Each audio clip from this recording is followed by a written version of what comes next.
kita undang karena kemarin itu juga ikut aktif berkomentar mengenai kasus yang menimpa Oi, anaknya Nia dan Niati yang kemarin sudah ditetapkan sebagai tersangka untuk kasus dugaan penipuan untuk apa sih masuk CPNS gitu ya. Kan dia ngakunya katanya ngasih les. Tapi kenapa bisa ngeluarin SK pakai tanda tangan? Gimana tuh? Nah inilah kurang kontrol aja, kurang kontrol tuh harusnya apa yang disampaikan itu sesuai dengan kenyataan. Iya. Tapi yang kita tidak menduga itu adalah Bukti-buktinya. ada SK-SK itu. Gitu. Jadi gimana sekarang? Ya apa boleh buat, siapa yang berbuat dia yang bertanggung jawab. Oh gitu. Jadi kita ikuti aja proses, kemudian proses ini banyak melibatkan pihak ya, diantaranya guru-gurunya agak ditangkap juga loh. Yang kemarin. Guru anak saya. Itu Ya saya udah bilang sama Pak Polisi, Pak diproses juga iya, korban-korbannya. Wali kelasnya Angga, gurunya Angga, Lah. ponakannya Nia. Yang kemarin ikutan mendaftar itu. Bukan yang jadi pegawainya OI. Oh wow. Oh gitu. Jadi mereka Jadi ada yang 3 orang kemarin 4 ditangkap orang. juga, 4 orang juga itu termasuk. kan orang-orang yang mau bekerja di masa pandemi. Kemudian Nah ini mereka kita mau ada dapat pertanyaan juga tambahan. nih. Pertanyaannya gini, oh ini kan udah beberapa kali sebenarnya ada beberapa kasus yang melibatkan masalah uang. Ada yang mobil lah, rental, apa segala macam. Ini Mas Farhad sebagai dulu pernah jadi bapak sambungnya OI. Kenapa sih? Karena OI itu seringkali terlibat kasus-kasus seperti ini.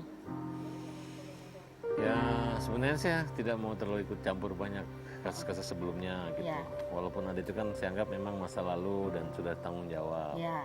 Memang kalau mau bicara tentang keadilan dan kepastian hukum, banyak orang yang terampas haknya, banyak orang yang rugi karena perbuatannya. Tapi saya nggak tahu ya kok bisa damai sehingga sampai saat ini, mungkin sudah selesai. Ngikutin soalnya. Saya nggak terlalu ngikutin. Kalau yang sekarang kenapa Mas Farhad aktif berkomentar yang dulu-dulu enggak?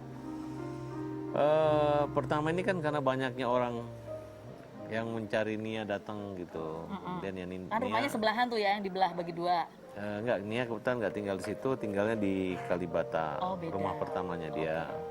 Nah di situ saya melihat loh kok Nia dengan anak saya yang Angga itu mengungsi gitu. Di situ saya mulai tergerak untuk meyakinkan dia, memberi semangat, kemudian menghalau orang-orang yang ingin Ya, jadi karena kasus ini berpengaruh juga terhadap anaknya Mas Farhad. Iya. Ya. Oke. Ini ada Q&A Mas Farhad dari netizen, kita tanya ya. Mas Farhad, kenapa sih Oi sering bermasalah ini kan udah ditanya tadi. Oh iya ya.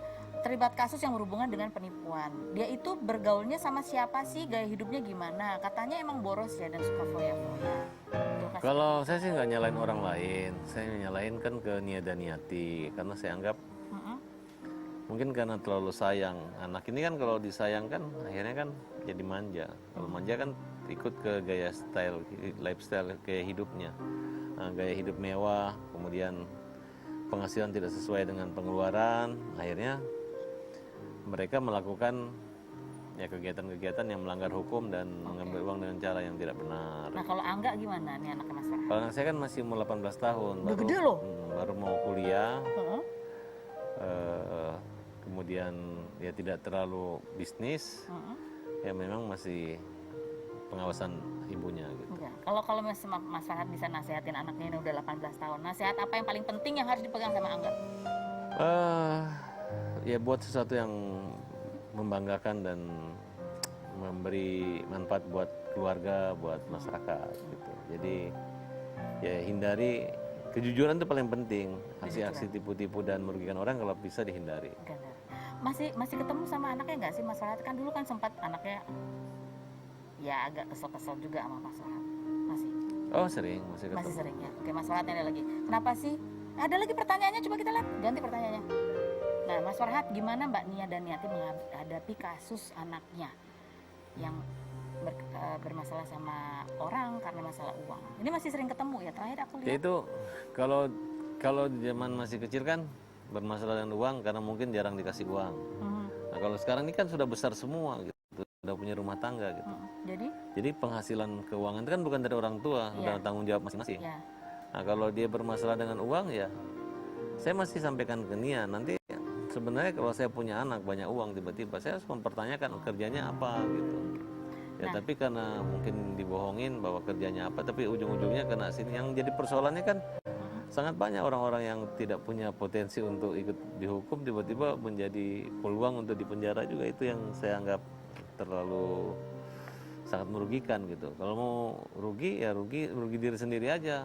Jangan Melibatkan orang lain. Oke. Orang lain kan cuma disuruh jadi pegawai, Ya. digaji UMPK. Oh. Tapi Mas Farhan Standar. sempat bilang katanya ini kalau ngomong-ngomong soal siapa yang bisa terseret, suaminya harusnya bisa terseret juga karena menikmati uang hasil itu. Sempat ada statement seperti itu? Ya itu memang pergi proses ya. Artinya Mas Farhan maunya begitu. sebenarnya kalau saya sih simpel aja. Ini kan OI ditahan karena Penipuan, uangnya dugaan orang ya. Sekarang kalau memang pernah ada uang masuk dengan jumlah besar, ya sini dong bantu gitu. Jangan pahe pura-pura hemat atau nggak punya duit, tapi istri yang korban gitu. Pura-pura bantu tuh artinya Ya mengembalikan. kembalikan aja uangnya orang, selesai. Kalau sudah kembali kan, berarti kita serius gitu. Oh, emang nggak ada? Nggak ada selat-tikat itu. Jadi semuanya dari Mbak Nia? Ya mungkin, bukan juga maksudnya. Dari Mas Farhan ada nggak bantuan? Ya bantu apa kan? Artinya paling tenaga. Kalau bantu-bantuan yang sifatnya lawyer gitu kita nggak bayar gitu. Karena pengacara yang kita siapkan tidak ada Oh, pembiayaan. pengacara dari Mas Farhan. Ya ada teman-teman kita. Baik, kita akan kembali lagi kan kemana? Tetap di Rumpi. Memeriahkan HUT Transmedia. Ayo ikuti lomba video kreatif berhadiah total 100 juta. Terbuka untuk umum, individu maupun kelompok. Kreasikan video berdurasi maksimal 1 menit dengan tema HUT ke-20 Transmedia. Sertakan logo Transmedia dan salah satu atau lebih logo perusahaan di bawah Transmedia di dalam konten video. Upload video ke medsosmu, lalu share link ke insertlive.com mulai 1 November sampai 3 Desember 2021. Info lebih lanjut, klik insertlive.com/lomba video Transmedia.